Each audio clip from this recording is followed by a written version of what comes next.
l'océan, ça m'a jamais vraiment attiré. En fait, j'en ai toujours eu peur.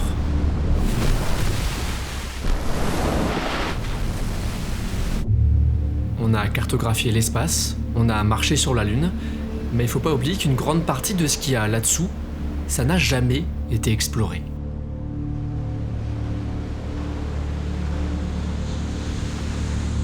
Alors ce que j'aime souvent faire, c'est prendre un peu de hauteur. Là-haut, tout paraît plus calme. Rien que le fait de voir par transparence, ça me donnerait presque envie de plonger. Mais depuis une dizaine d'années, sur ce petit caillou en plein milieu de l'océan Indien, c'est quasiment impossible de mettre un pied dans l'eau.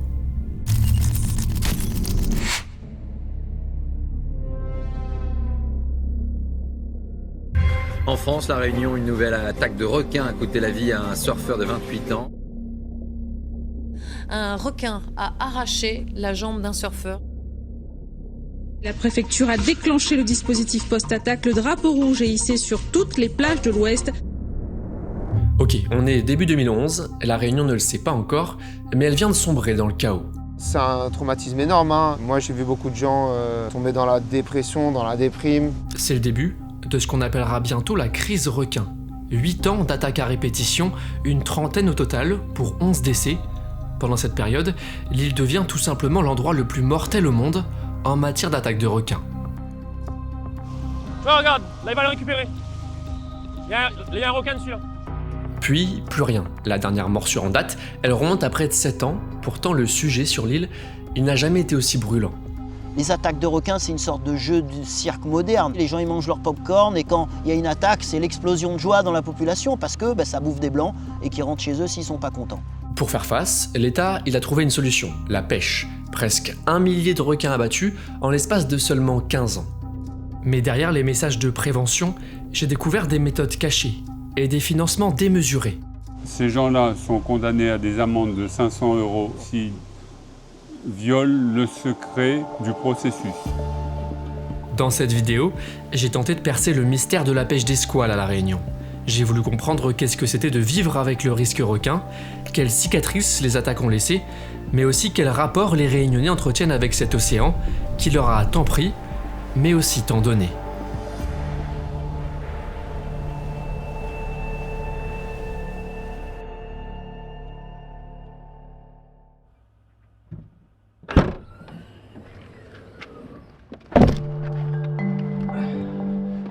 Prudence pendant ces vacances, présence de requins régulièrement signalés sur nos côtes. Le dernier, c'était hier, un requin bulldog de près de 2 mètres observé.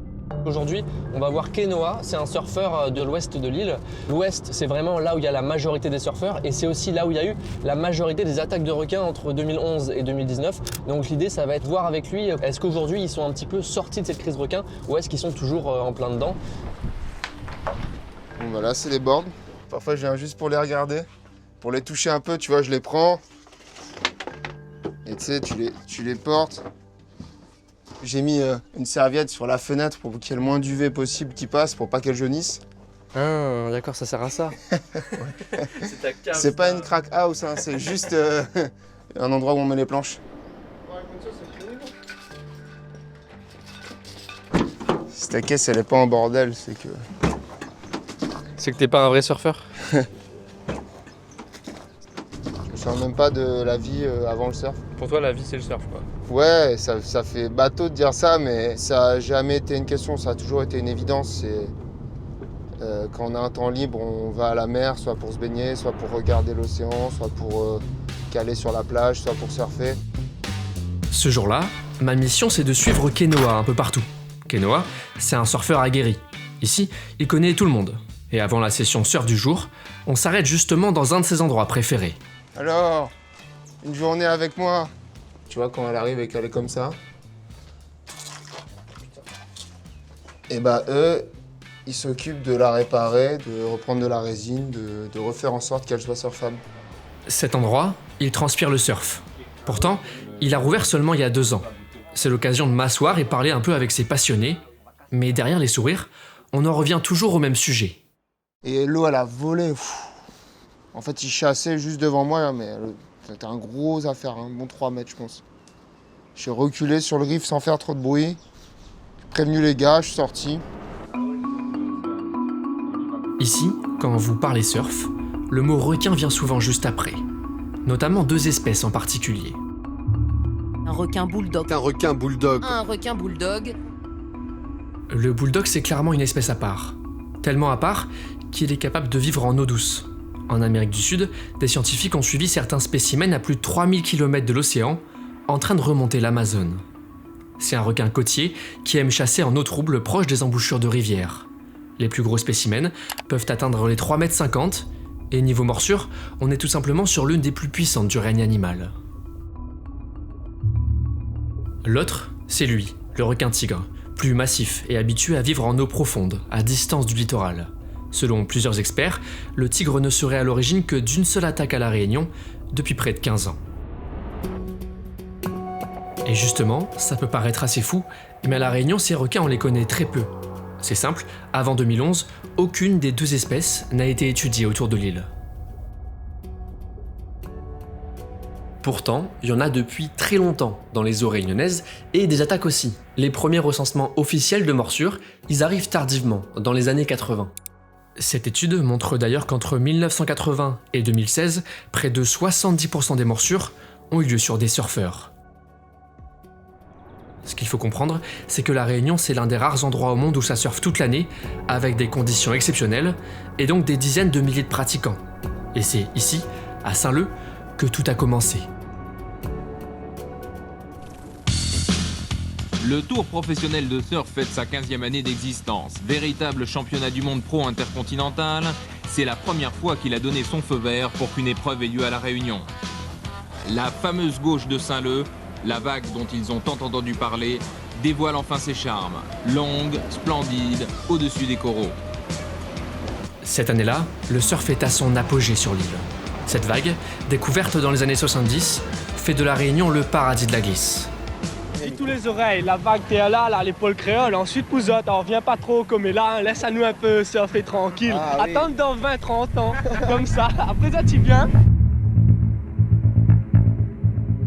Ironie du sort, c'est exactement 20 ans après ce moment, le 19 février 2011, à quelques kilomètres de ce spot mythique, que tout bascule.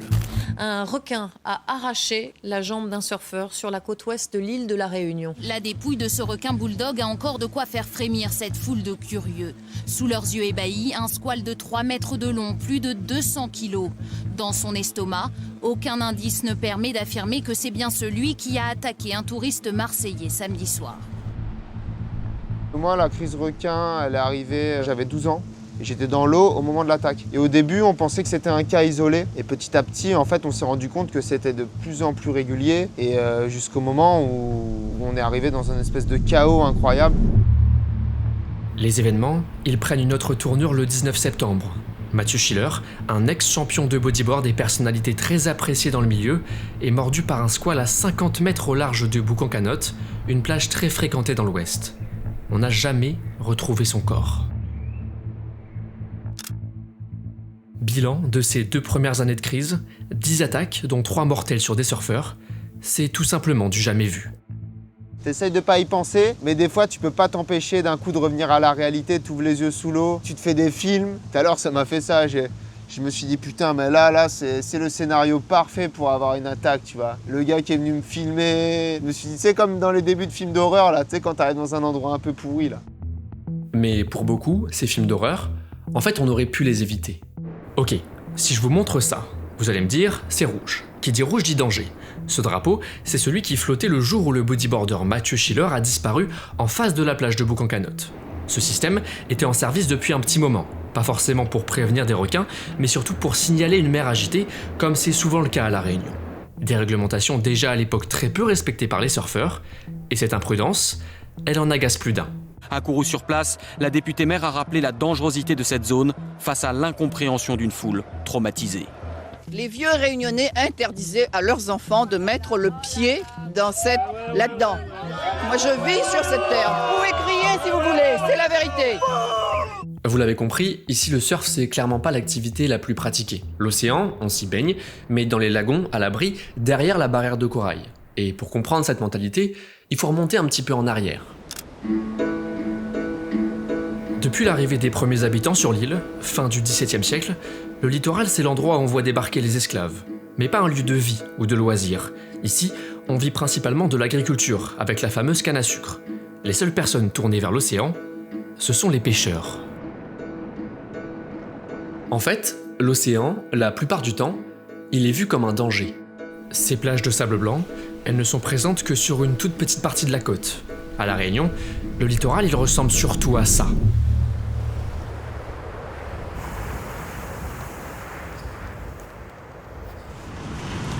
Ici, la majorité des côtes, elles sont rocheuses. On peut le voir avec toutes les falaises là qu'il y a autour de moi. Et ça donne ce magnifique sable noir. C'est tout simplement de la roche volcanique qui a été usée avec l'érosion.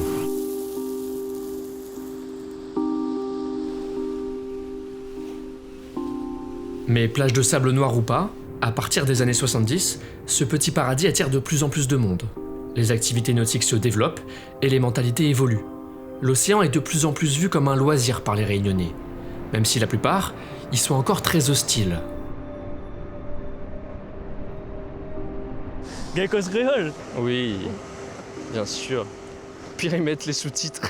Ah, c'est ça. Lui, c'est Romain. Il est né et habite dans le sud de l'île. Jusqu'à il n'y a pas si longtemps, l'océan pour lui c'était l'inconnu, avant qu'il découvre la pêche au bord des falaises. Moi, ma maman, elle a appris à nager quand elle avait 25 ans, 30 ans, en fait, tu vois. Donc elle a dû prendre des cours de piscine, mais jamais à la mer. Tu verras jamais mes parents se baigner à la mer. Ça, c'est impossible. Ils ont grandi avec cette idée qu'on est entouré d'eau et que la mer, c'est un peu comme la barrière qui nous protège du reste du monde aussi, tu vois. Elle est bien là où elle est, on reste à l'intérieur et tout va bien. Notre génération, on s'est dit, ouais, non, faut peut-être pas voir ça comme une barrière, mais peut-être comme un horizon derrière lequel il y a des choses à aller chercher, il y a des trucs à voir, tu vois. Et en fait, cette peur-là, elle s'est complètement renversée en curiosité. Mais cette curiosité, elle va être stoppée net le 26 juillet 2013. Un arrêté préfectoral a été pris interdisant la baignade dans la bande des 300 mètres autour du littoral de La Réunion. L'océan n'est plus accessible en raison de la crise requin. Ce qui est assez fou quand on vit à La Réunion, c'est ça là, ce panneau. On le voit un peu nulle part ailleurs et ici on le voit sur quasiment toutes les plages de l'Ouest et ça c'est en place depuis plus de 12 ans, ça a été reconduit 15 fois et c'est une vraie hantise pour tous les Réunionnais qui veulent se baigner. Concrètement, du jour au lendemain, c'est plus de la moitié du littoral réunionnais qui est concerné par cette interdiction. Alors, pourquoi mettre ça en place plus de 2 ans après le début de la crise? Pour ça, il faut que je vous parle de l'attaque qui a tout changé. Quand on était petit, on sortait de l'école, du collège, on était dans l'eau là, on se baignait, on prenait des vagues jusqu'à la nuit noire, tous les jours. Lui, c'est Jean-François Nativel, un des personnages les plus importants de cette crise. Il est né et a grandi ici, juste à côté de cette plage. Une plage qui a vécu un drame le 15 juillet 2013. On est en début d'après-midi, ici, dans la baie de Saint-Paul, dans l'ouest de l'île. Le lieu n'est pas surveillé et interdit à la baignade. Mais ce jour-là, comme souvent, il y a quelques personnes dans l'eau. Parmi elles, une adolescente de 15 ans. Cette adolescente, elle observe les poissons à 5 mètres du bord avec son masque, à moitié immergé dans l'eau.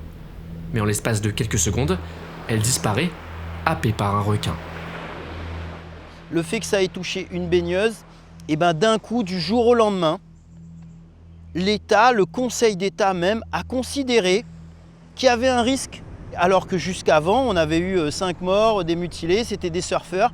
Donc l'État s'en foutait royalement. Il n'y avait pas de problème vraiment requin. Jean-François, c'est aussi un surfeur et un pêcheur. Au début, il assiste à ces attaques, impuissant, comme tout le monde. Mais rapidement, il a une idée en tête. Et cette idée, elle va changer beaucoup de choses. Ça, c'est un bulldog de 2 mètres pour 120 kilos qui a été pêché hier soir par un pêcheur. J'ai tout un ensemble de pêcheurs qui me font confiance et qui me font remonter régulièrement leurs prises. Ils visent plutôt les poissons sportifs, des mérous, etc. Et de temps en temps, il n'y a que des requins. Donc ils mettent un bas de ligne d'acier et ils sortent un requin. Chaque année, moi j'estime à 100 ou 200 juvéniles, bulldogs qui sont sortis par les pêcheurs amateurs. Et derrière chaque requin pêché, Jean-François lâche un billet, entre 30 et 50 € pour encourager les pêcheurs locaux à continuer. Depuis 2013, c'est tout un réseau de pêche amateur qui s'est organisé sous son impulsion. Difficile d'affirmer un chiffre exact, mais cette méthode aurait permis de capturer entre 2000 et 3000 squales depuis le début de la crise.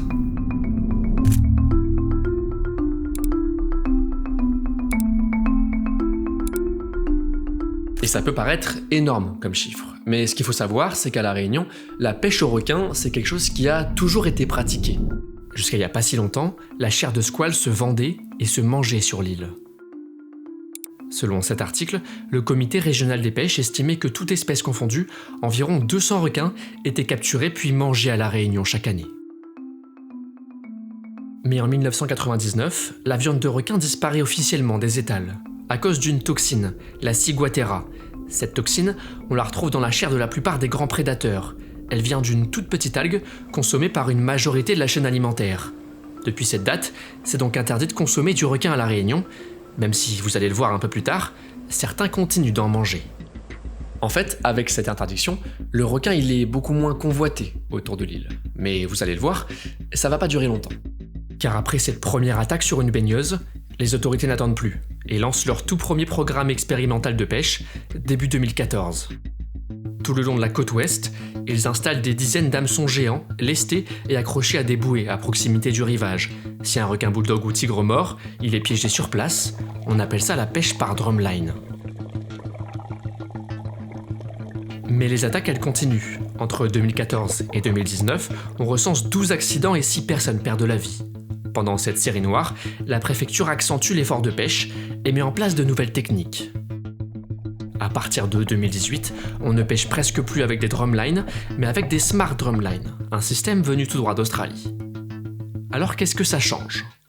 Eh bien la ligne est reliée à une bouée équipée d'un émetteur GPS. Lorsqu'un animal tire dessus, cette bouée envoie automatiquement une alerte à un pêcheur qui se rend immédiatement sur place. Tout l'intérêt de cette méthode, c'est de pouvoir agir vite pour éviter au maximum les captures accidentelles. Ça peut être des tortues, des poissons ou encore d'autres espèces de requins protégés. Et ça tombe bien, ces smart drumlines, je suis allé les voir d'un peu plus près.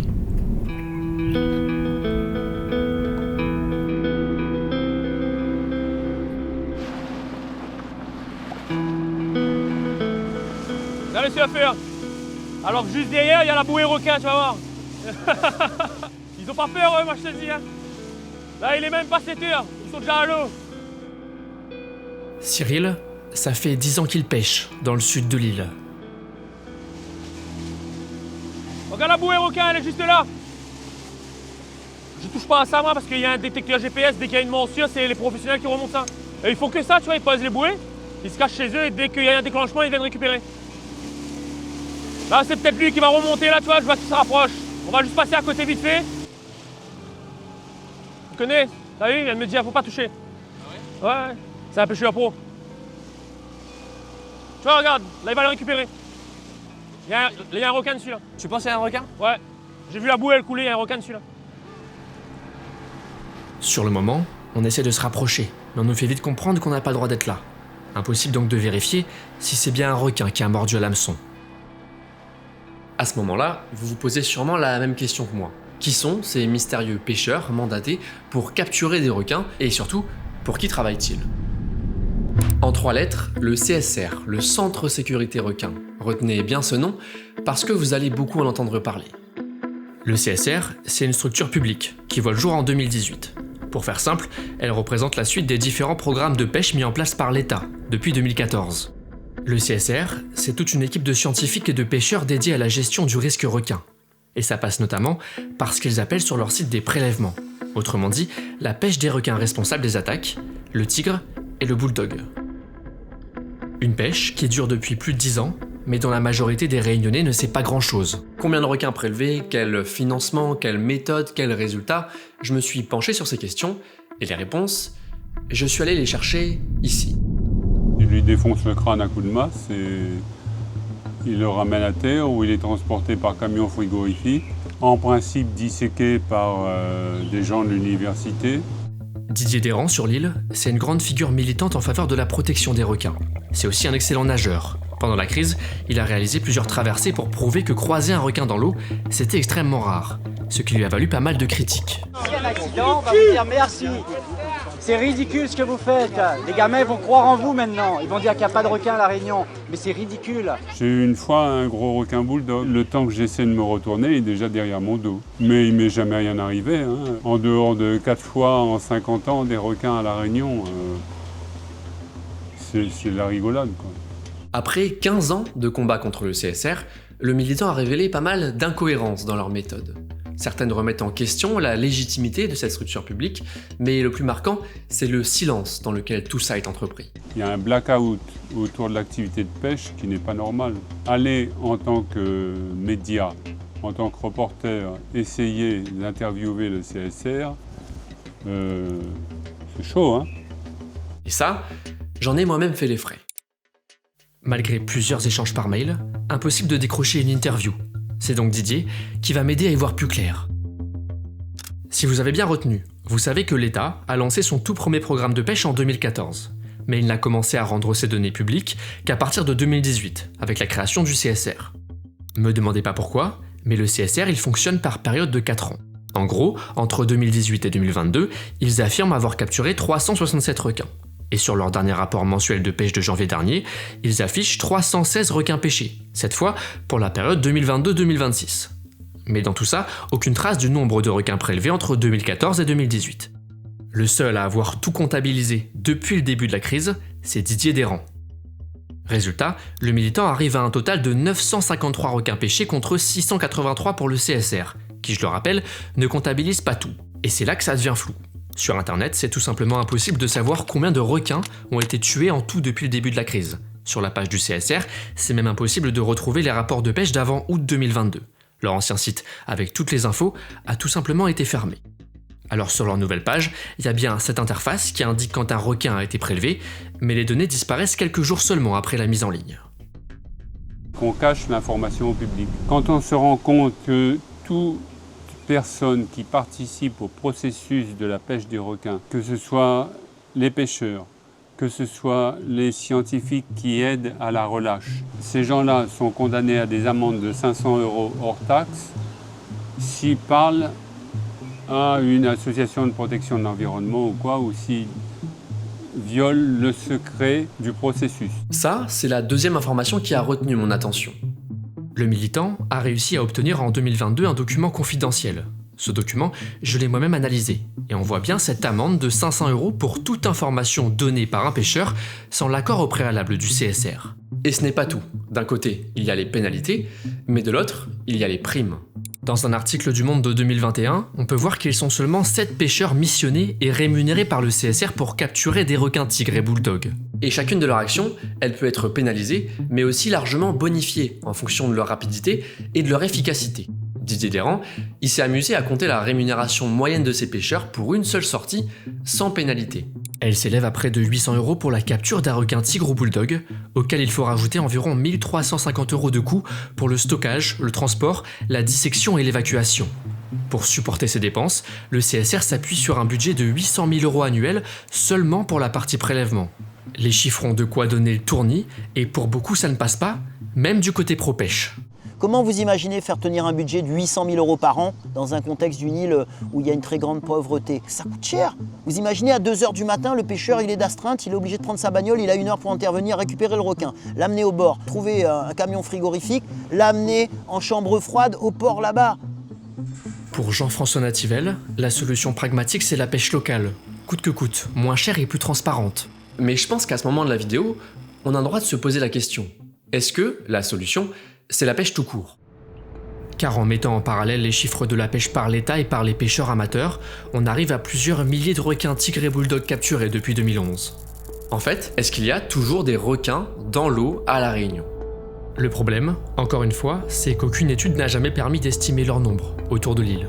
Il est possible que la population de requins bulldogs ait été largement éradiquée et qu'à cause de ça, on ait beaucoup moins d'accidents, sachant que la quasi-totalité des accidents référencés ont été attribués à des requins bulldogs d'après le type de morsure. La seule attaque attribuée à un requin tigre pendant la crise, c'était en 2015, près de la plage de l'Étang Salé. Et si le militant arrive à ce constat, c'est qu'aujourd'hui ça se vérifie. La majorité des requins pêchés sont des requins tigres. En 2025 par exemple, le CSR a capturé 121 tigres contre seulement 5 bulldogs. On a donc entre 57 et 58% de prises accessoires, c'est-à-dire le pourcentage le plus important, 5 ou 6% de requins bulldog, et le reste ce sont des requins tigres. Si vous ajoutez les requins tigres aux vraies prises accessoires, ça vous fait quand même 95% de poissons qu'on tue ou qu'on pêche pour rien. Et moi j'estime que c'est grave.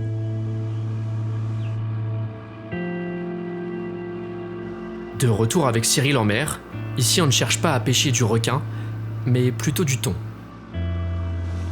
Donc là en gros il y a une chasse là-bas, c'est ça? C'est ça. Et c'est quoi quand tu dis une chasse, c'est des thons? Ouais, c'est soit du thon, soit du marlin, ça dépend, il peut y avoir tout dedans.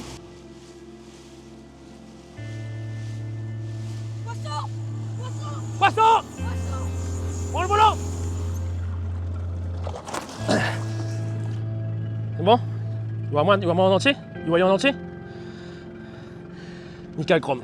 Avant, c'est tout le temps défoncé, les thons, tu sais, si tu les remontes pas vite là, il y a toujours un requin qui le bouffait. Il y a de moins en moins de requins, on voit tout de suite qu'il y a des moins de requins là. Et tu vois bien les surfeurs, ils sont dans l'eau. Hein. Au cours de cette session pêche de plus de 6 heures, pas la moindre trace d'un requin. Pourtant Cyril a tout fait pour tenter d'en voir un. C'est pas un gros. C'est une bonite. Hop, hop, hop. Le vif, le vif, le vif. On va relâcher vivant, on va voir si c'est du requin.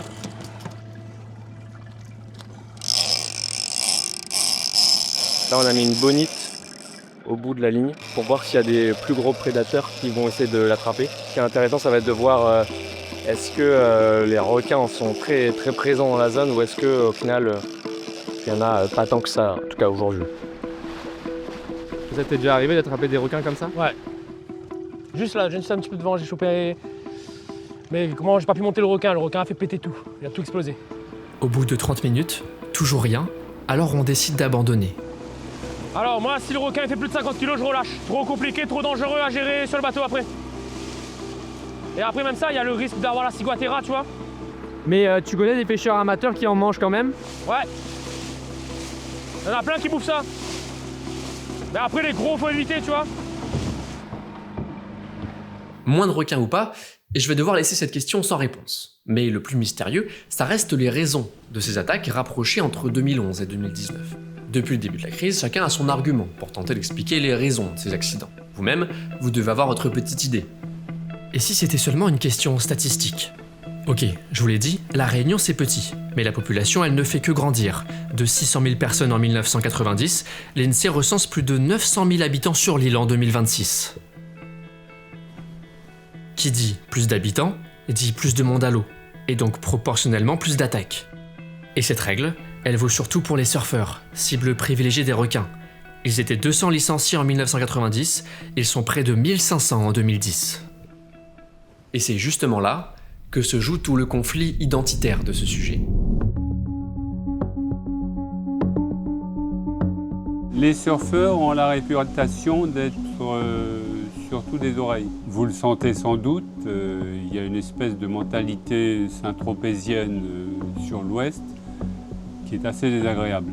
Ici, les gens crachent sur les surfeurs, sur ceux qui aiment les sports nautiques, parce que pour eux, c'est un truc de riche, de blanc. Quand on se croit au-dessus de tout le monde, c'est compliqué intellectuellement de se considérer comme un bout de beefsteak par quelque chose de vivant. Les attaques de requins, c'est une sorte de jeu de cirque moderne. Vous voyez, les gens ils mangent leur popcorn et quand il y a une attaque, c'est l'explosion de joie dans la population parce que ça bouffe des blancs et qui rentrent chez eux s'ils sont pas contents. Surfer tôt le matin, surfer tard le soir, on joue à pile ou face avec sa vie, ça n'a pas de sens. Et après, on va faire quoi? Accuser l'autre? Ah c'est la faute du requin. Comment ça? Non, il y a un responsable, c'est toi mon vieux. La mer, c'est l'élément des requins. Mais je pense qu'il y a une cohabitation qui est faisable et qui a existé pendant de nombreuses années. Pourquoi aujourd'hui? Quelle est la cause de ce dérèglement? Comment ça se fait qu'à 200 km, l'île voisine, l'île Maurice, ils n'aient eu aucune attaque, quand nous, on en a mangé des dizaines? Qu'est-ce qui se passe, quoi? Cette question, elle fait énormément réagir, surtout sur les réseaux sociaux. 15 ans après la première attaque, le débat devient de plus en plus polarisé. Et ce que je vais vous dire ne va sûrement pas arranger les choses. En fait, et si le problème c'était seulement quelques requins? Pas tous les requins, mais une petite poignée d'entre eux. Ok, je vous explique. Some 40 Australian beaches are closed along the coast of New South Wales after 4 shark attacks in 48 hours, 3 of them in Sydney. On est début janvier 2026, ici, dans la baie de Sydney sur la côte est de l'Australie. Même dans cette région où les accidents sont fréquents, 4 attaques à quelques kilomètres d'intervalle, c'est du jamais vu. L'espèce responsable, probablement un requin bulldog. Alors la presse s'affole. Et si un requin mangeur d'hommes avait élu domicile dans la région? Très vite, on pense au fameux film Les Dents de la Mer. Tout ça c'est très caricatural, mais ça va vous aider à comprendre la suite. La suite, elle se passe ici, dans cette étude scientifique publiée en 2024, et elle bouscule pas mal de choses. On y apprend qu'un seul et même requin peut mordre et répéter ce comportement. Que vous ayez 10, 100 ou 1000 requins, il suffit qu'il y en ait un seul à travers qui décide de s'en prendre à l'homme et vous allez avoir des problèmes. Donc je dis arrêtons le massacre inutile de ces animaux en pensant que tous les requins présentent un danger pour l'homme. C'est totalement faux. Lui, c'est Eric Cluat, le biologiste marin à l'origine de cette étude. Il existe ce qu'on appelle des personnalités chez les grands prédateurs. Sur une population de 100 requins, vous allez en avoir 95-97 qui ne seront jamais assez audacieux et enclins à la prise de risque pour oser mordre l'homme. Parce que l'homme n'est pas une proie naturelle du requin. Et donc vous vous retrouvez avec 3-5% maximum d'animaux qui potentiellement peuvent passer à l'acte. Une fois qu'il est passé à l'acte, il a coché la case. Il se dit voilà, ce truc-là que je ne connais pas, auquel j'ose m'en prendre, d'un point de vue de la prédation, parce que je suis assez audacieux, ça peut être une récompense alimentaire, donc je récidive. Cette hypothèse, elle a été prouvée dans les Caraïbes, avec le requin tigre. Grâce à des prélèvements ADN, les scientifiques ont réussi à montrer que le même requin avait mordu 2 personnes à 1 mois d'intervalle et quasiment au même endroit. Ce qui se passe aujourd'hui, c'est que les requins vont avoir moins de proies naturelles pour se nourrir dessus, c'est-à-dire moins de tortues, moins de dauphins. Et donc forcément, à un moment donné, l'espèce va être obligée de chercher des solutions. Qu'est-ce qui va se passer? Il va mieux valoir avoir dans une population des animaux qui vont être audacieux pour essayer d'autres choses, qui sont nouvelles. Est-ce que dans le contexte actuel, il peut y avoir de plus en plus de requins audacieux qui s'en prendraient à l'homme? La réponse, elle est de fait oui. La solution serait alors de capturer ces requins déviants. Mais à La Réunion, ce n'est pas vraiment la stratégie privilégiée. Vous l'avez vu avec le CSR, ici, chaque requin ciblé est systématiquement tué. En fait, avec un peu de chance, ces requins déviants, ils ont peut-être déjà été pêchés. Cette stratégie de ratisser large, elle est beaucoup plus simple que l'élimination sélective de ces individus à problème. Imaginez, quand il y a une attaque, c'est-à-dire quand la personne s'est fait bouffer, qu'elle est morte, là vous allez dans l'eau, vous essayez de trouver des ADN de requins pour voir si ça match avec un requin identifié, pour ensuite retourner dans l'eau pour aller pêcher le requin identifié. Mais il faut être cogné, c'est impossible. Alors est-ce qu'un jour, il sera possible d'éviter à coup sûr ces attaques? Depuis 2011, les autorités testent différents systèmes pour tenter de limiter les dégâts. Le plus connu, c'est ça, le filet anti-requin. Spoiler, ça ne marche pas. Il n'y a que 3 plages au total à La Réunion qui sont vraiment protégées par des filets anti-requins. Donc c'est un système qui s'est pas du tout démocratisé au final. Des filets qui coûtent cher, des filets pas assez solides qui sont souvent réparés, qui sont fracassés par la houle. On a même vu un requin récemment qui s'est pris dedans. Pire encore, 2 accidents ont eu lieu alors que ces filets étaient en place. Parmi les victimes, le surfeur Laurent Chardard. Il raconte son accident au micro d'RTL. Il y avait des filets anti-requins qui avaient été mis en place, mais il faut savoir que finalement les filets anti-requins n'étaient pas opérationnels parce que les vagues submergeaient les filets. Les filets étaient sous l'eau et les vagues passaient par-dessus. Et donc je vais surfer, au moment où je me fais attaquer, je prends une vague, je plonge ma main droite dans l'eau et le requin il me prend le bras droit et puis il m'entraîne au fond de l'eau. En fait, le plus gros problème de ces filets, c'est qu'ils protègent surtout les baigneurs, mais très peu les surfeurs. Et c'est pourtant eux, les principaux concernés par ces attaques. Alors au fil des années, ces filets se font de plus en plus rares. La preuve, fin 2015, c'était plus de 100 000 m² de zone de baignade qui étaient protégées par des filets. Aujourd'hui, c'est 10 fois moins. Mais il y a encore un dernier barrage pour faire face aux requins. Ce sont les brigades déployées en mer. L'idée, c'est de sécuriser un spot de surf chaque jour avec des plongeurs, des jet skis, un drone et tout un dispositif de surveillance. Mais manque de budget, aujourd'hui ce système est beaucoup moins efficace. La vigie, ça s'est terminé récemment, c'était des gars qui étaient sous l'eau avec des harpons et des bateaux et qui se déployaient en fonction des conditions sur les spots. Là aujourd'hui, tu as la Water Patrol, c'est des gars avec des jet skis, mais il n'y a plus personne sous l'eau. C'est plus un dispositif de prévention, c'est un dispositif de secours s'il se passe quelque chose. Oui mais voilà, pour l'instant il ne se passe plus rien. Et ça fait 7 ans que ça dure. Alors certaines écoles de surf ont rouvert, des petites compétitions à l'échelle locale s'organisent, on oublierait presque la crise qui a tant fait parler d'elle. Mais la menace, elle plane toujours. Ça ne peut pas ne pas repéter. On est dans une île tropicale, un environnement exceptionnel pour les requins bulldogs, ça grouille. Je vous parlais de milliers de Français hexagonaux qui sont arrivés, qui sont dans l'eau comme en 40. Ils ne savent même pas ce que c'est le risque requin. Depuis qu'ils sont arrivés, il n'y a pas eu une attaque. Ils sont au paradis pour eux. Alors pour retarder l'inévitable, on continue de pêcher. Pêcher pour sauver des vies, mais pour en prendre d'autres aussi. On détruit de la vie par centaines de kilos à chaque fois, sans aucune raison. Alors qu'ils ont toute légitimité à être dans l'eau, punaise. Ils sont vraiment chez eux. Qu'est-ce qu'on peut dire d'autre ?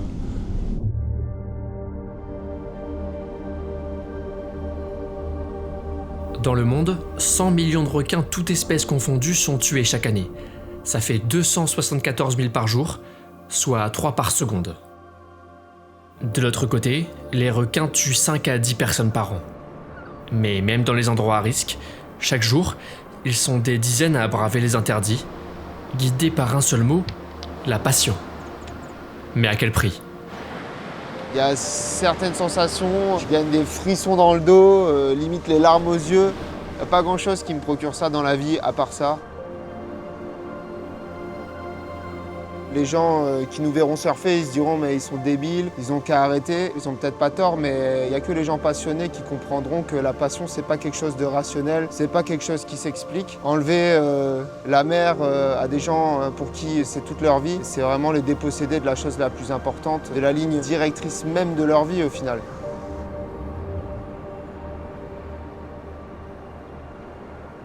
Merci d'avoir regardé cette vidéo. Si ça vous a plu, n'hésitez pas à liker, à commenter et à donner de la force. En description, moi je vous ai mis un lien avec toutes les sources et tous les chiffres dont j'ai parlé, si jamais ça vous intéresse. Et puis moi je vous dis à très vite pour une prochaine vidéo. Hop.